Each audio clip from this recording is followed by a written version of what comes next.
ఆంధ్రప్రదేశ్ రాష్ట్ర వ్యాప్తంగా కరోనా కేసులు పెరుగుతూ ఉన్నాయి. ఇప్పటివరకు రాష్ట్ర వ్యాప్తంగా 19 కరోనా కేసులు నమోదయ్యాయి.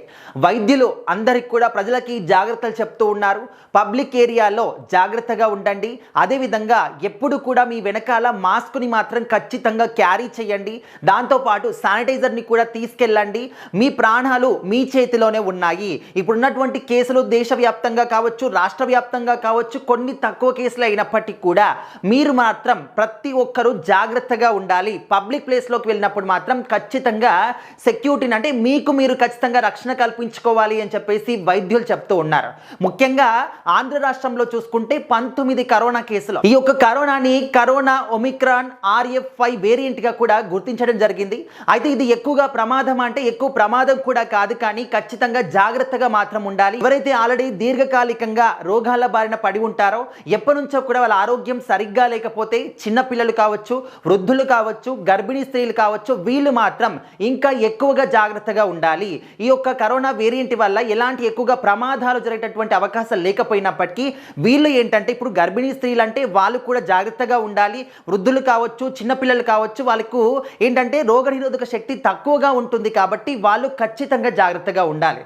లేదు మేము యథావిధిగానే ఉంటాము, పబ్లిక్లో విచ్చలవిడిగా తిరుగుతాము అంటే ఖచ్చితంగా ప్రాణాల మీద తెచ్చినటువంటి అవకాశాలు అంటే మీ ప్రాణాన్ని మీ చేతిలో మీరే పోగొట్టుకున్న వాళ్ళు ఖచ్చితంగా అవుతారు.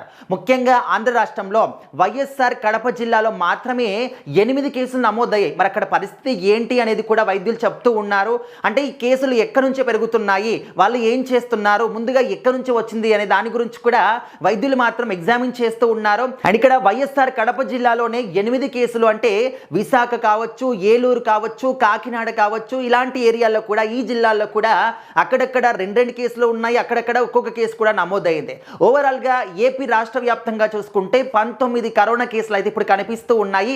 ఇంకా పెరిగే అవకాశం కూడా ఉంది మీరు జాగ్రత్తగా ఉండకపోతే అని చెప్పేసి. అండ్ 4 సంవత్సరాల తర్వాత మళ్ళీ కరోనా కేసులు కలకలం రేపుతూ ఉన్నాయి. ఓన్లీ ఆంధ్ర రాష్ట్రంలోనే అని కాదు, దేశవ్యాప్తంగా కూడా ఇంకా చాలా చోట్ల ఇలాంటి ఒక అనారోగ్య లక్షణాలు కనిపిస్తున్నాయి అని చెప్పేసి కూడా వైద్యులు చెప్తూ ఉన్నారు. మరీ ముఖ్యంగా ఈ కరోనా ఒమిక్రాన్ RF5 వేరియంట్ కనిపించేటటువంటి లక్షణాలు ఏంటంటే గొంతులో నొప్పి కావచ్చు, గొంతు వాపు కావచ్చు, జ్వరం కావచ్చు, దగ్గు కావచ్చు, అంటే ఎగ్జాక్ట్గా ఇవే లక్షణాలు కనిపిస్తాయి. కానీ దీని ద్వారా ప్రాణాంతకమైనటువంటి అవకాశాలు కూడా ఉంటాయి. సో మీ ప్రాణాలు మీ చేతిలోనే ఉన్నాయి. ఆ ప్రాణాలని మాత్రం ఖచ్చితంగా కాపాడుకోండి. అదేవిధంగా మీ వల్ల వేరే వాళ్ళకు కూడా నష్టం కలిగించేటటువంటి అలాంటి పనులు కూడా ఎవరు చేయకండి, దుశ్చర్యలు మాత్రం చేయకండి అని చెప్పేసి వైద్యులు చెప్తున్నారు. ఎందుకంటే గత 4 సంవత్సరాల క్రితం కరోనా బారిన పడ్డటువంటి ఎంతో మంది, లక్షలాది మంది ప్రపంచవ్యాప్తంగా కూడా ఈ యొక్క కాలగర్భంలో కలిసిపోయారు. సో ఆ కరోనా మహమ్మారిని తోలించడానికి, దాన్ని కంప్లీట్గా నాశనం చేయడానికి సైంటిస్టులు కావచ్చు, అదేవిధంగా వైద్యులు కావచ్చు, ఎంతో మంది ఎన్ని రకాలుగా కష్టపడ్డారు.